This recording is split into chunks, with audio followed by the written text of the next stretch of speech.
Good afternoon, I'm Mai Rodriguez. This is Newsfeed at noon on BNC, the Bilyonaryo News Channel. Today's biggest story, senators again cite dismissed Bamban Mayor Alice Guo in contempt. That's for her supposed lies and for evading questions during the ongoing Senate probe into illegal pogos in the country. For more on the hearing, we're joined on the line by Agatha Gregorio. Agatha, what else can you tell us? Yes, Mai, the Senate again cited Alice Guo in contempt for testifying falsely and evasively. Senator Risa Ontiveros says she will write to the court, which has jurisdiction over her, to allow her to be detained in the Senate until the conclusion of the committee's inquiry or until she recognizes the authority of the body. That's after Guo insisted she only knows herself as Alice Guo and not Chinese national Guo Huaping, despite a previous fingerprint match that showed otherwise. Moreover, Guo also said she only has a Philippine passport when asked about her Chinese one. Lawmakers also asked Guo about the supposed threat on her life, pressing her for details on who is behind them. Guo replied saying she cannot reveal details in consideration of her safety.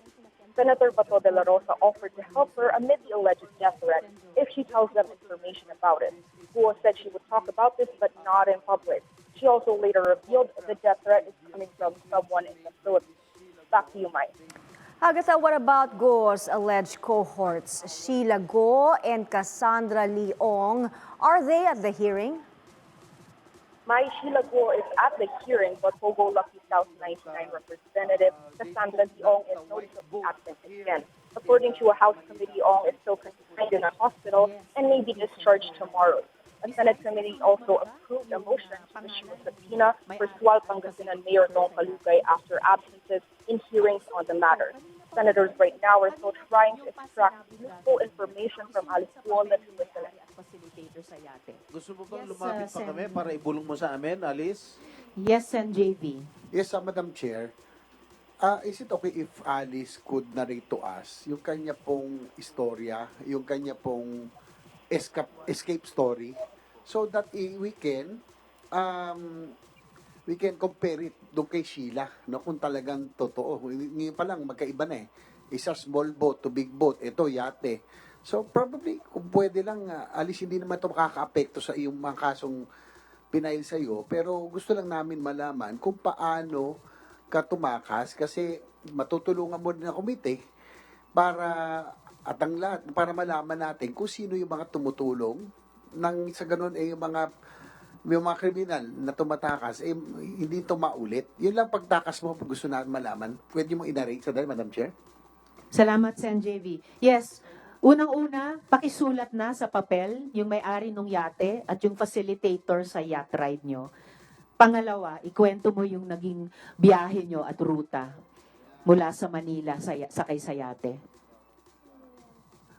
Madam Chair. Senator Roy. Yeah, may I move, Madam Chair, that we suspend the rules of this committee by affording Ms. Alice Guo executive session para makuha natin yung informasyon na yan. Kung sabi niya, payag ko siya. Sabihin natin. With all due respect, Senator Roy. There is... Bato. I'm sorry. The chair would like to recognize the presence of Sen Bong Revilla. Salamat sa pagdalo. There is a motion, duly seconded, pero ngayon pa lamang I am hearing objections to the motion to go into executive session. Yes? I have a very strong reservation, Madam Chair, for an executive session because I really think the public, we owe it to the public to know all of this. After tayong bastusin at balahurain ng mga puganting ito, bigyan natin ng justice din yung mga taong naghanap at pinahirapan itong gusto, Madam Chair. It's a simple question, Madam Chair. And in fact, Madam Chair, alam na ni Alice, sabi niya gustong-gusto niyang sabihin sa atin, Madam Chair. Pero tuwing dilingon siya sa likod niya, may dalawa doon na bumubulong na parang ayaw po siyang pagsabihin. I'm being tempted to cite them also in contempt, Madam Chair. After all, one of them is also a resource person. Madam Chair. But in Madam any Chair. case, yes, before Senator Roy again, there was a motion duly seconded. May strong reservation, may objection. The chair will call for. Okay, before the chair suspends, Sen. Sherwin. Madam Chairperson, with all due respect to Senator Bato, Si Sheila ho, nung pumunta ho dito, malaya siya nagkwento kung ano yung pinagdaanan nila. Hindi naman ho siya humingi ng executive session. So, hindi ko ho nakikita kung bakit po si Go Huaping humingi ng executive session. Hindi rin naman niya masabi kung ano po yung banta sa kanyang buhay.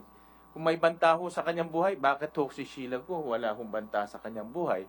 No, kaya hindi po ako sumasang-ayon na magkaroon ng executive session dahil ito po yung isa sa pinakamahalagang aspeto nitong investigasyon. Paano at sino ang tumulong ho sa kanya para makatakas po? Madam Chair, Salamat, Sen. Sherwin. I am inclined- Sen.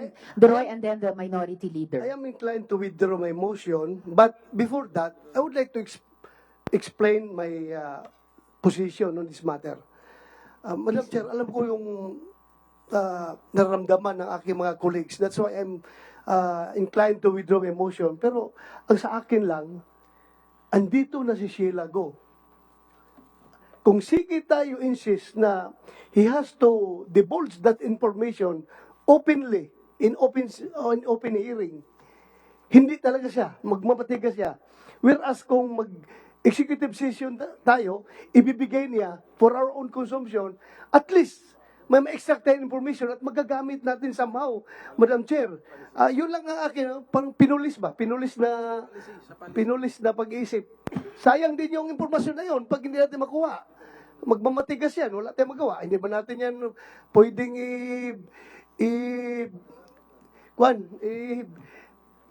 ano yung sa interview, yung isang mas harsh na interrogation. Hindi mo natin pwede interrogate yan. Hanggang interview lang tayo dito. So, yun lang, Madam Chair. Thank you. Salamat kaayo, Sen. Duroy. Minority leader and then Sen. Joel. Yes. The word of caution lang sa mga colleagues ko kasi ako'y abogado din po.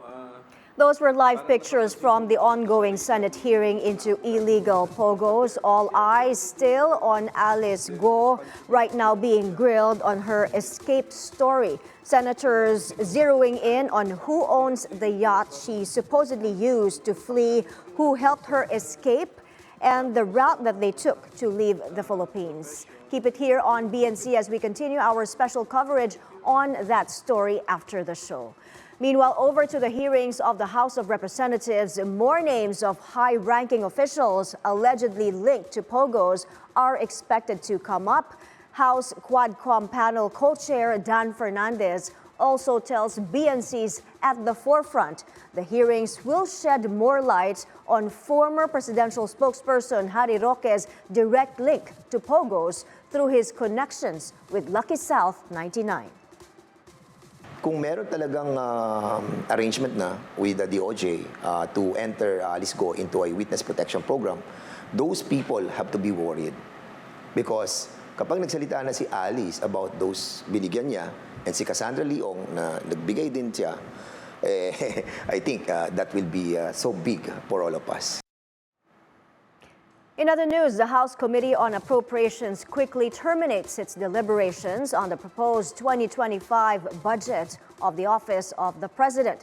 Hannah T. joins us live from the Batasang Pambansa for the details. Hannah, go ahead.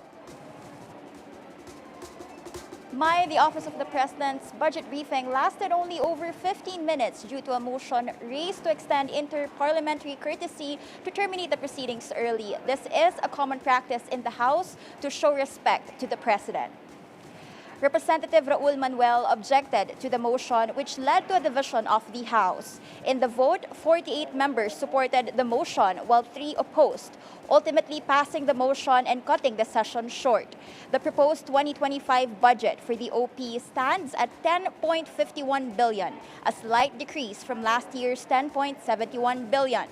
During the brief session, the Makabayan bloc was given the opportunity to raise their manifestations. For the bloc, important national concerns must be discussed in the briefing, including the West Philippine Sea and the involvement of individuals aiding Pastor Apollo Kibuloy.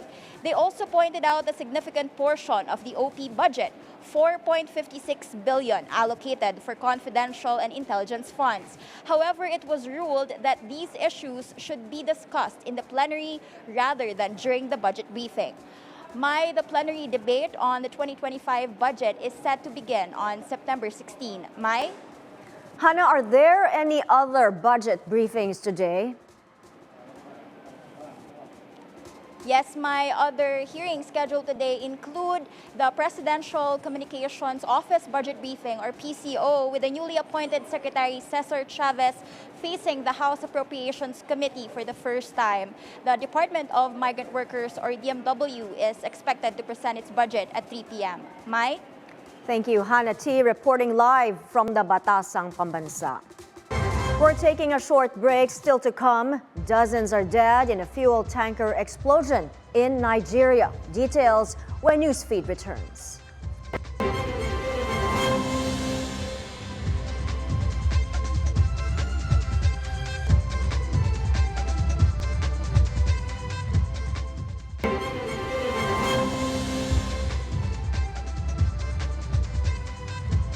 We're back. You're watching Newsfeed on BNC. Interior Secretary Benhur Abalos and police officials are holding a press briefing in Camp Crame following yesterday's arrest of Pastor Apollo Kibuloy, who is wanted for human trafficking and child abuse. Our reporter Francis Falve joins us on the line at the National Police Headquarters. Francis, what can you tell us? Hi, my DILG Secretary Benhur Abalos Jr., PNP Chief General Romel Marbil, and PNP Region 11 Director Police Brigadier General Nicolas Torre III will face the media anytime now for details on the arrest of Kingdom of Jesus Christ leader Apollo Kibuloy. Earlier reports say Kibuloy surrendered. Other reports say he voluntarily surrendered to prevent violence. We are hoping that the authorities will clear how exactly the pastor was taken into custody. Earlier today, the said 3 of the 5 KOJC officials had high blood pressure from their medical examination last night. This morning, PNP spokesperson Police Colonel Jean Pajardo said that all of them have normal BP and temperature. They were able to sleep well in their individual rooms. They had rice, meatloaf, eggs, and coffee for breakfast. Back to you, Mai. Francis, what happens after the press conference? As Mike Kibuloy and his co-accused are ready to be moved as they need to be presented to a Quezon City and a Pasig City Court for the return of the warrant procedure. The court will also decide which detention facility they will stay in the days to come as they face the cases filed against them. We will continue to monitor and cover for more updates as this press briefing progress. Mai? Thank you, Francis Falve, reporting to us from the PNP headquarters in Quezon City.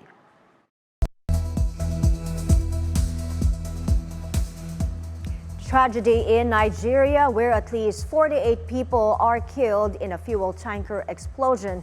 The blast took place after the tanker collided with another truck, which was carrying cattle. Fatal truck accidents are common along major roads in the country amid the absence of an efficient railway system to transport cargo. After wreaking havoc in the Philippines, Typhoon Yagi, or known here as Enteng, rips through Vietnam. Reports say the storm there has killed 14 people, including 4 from a landslide. Yagi has also caused intensive flooding, damaged homes, and disrupted power lines and communications. The typhoon has been downgraded to a tropical depression, but Vietnam's weather agency is still warning about the risk of more flooding and landslides as the storm moves westwards. Yagi is considered as Asia's most powerful storm so far this year. The chief of the World Health Organization sounding the alarm on the health crisis in Sudan. Tedros Ghebreyesus says the country's entire health system is nearly collapsing as the people there struggle through multiple diseases like cholera, malaria, dengue, and measles. The WHO chief now urges other countries to wake up and help the country. He made these statements after visiting a children's hospital caring for malnourished infants in Port Sudan. Sudan's conflict has so far killed more than 20,000 people. This is an underestimate, by the way. Displaced over 10 million people inside the country and forced another 2 million to flee to neighboring countries. This is the largest internal displacement of people in the world today. The scale of the emergency is shocking, and as is the insufficient action being taken to curtail the conflict and respond to the suffering it's causing.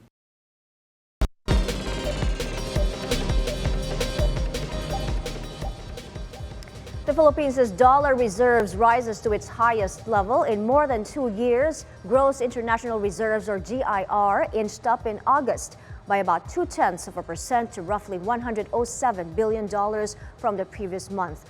Year on year, the country's dollar buffer increased by about 7%. The central bank says the increase is due to its higher earnings from foreign investments. After the break, find out who is headlining the next Super Bowl halftime show. Keep it here on BNC.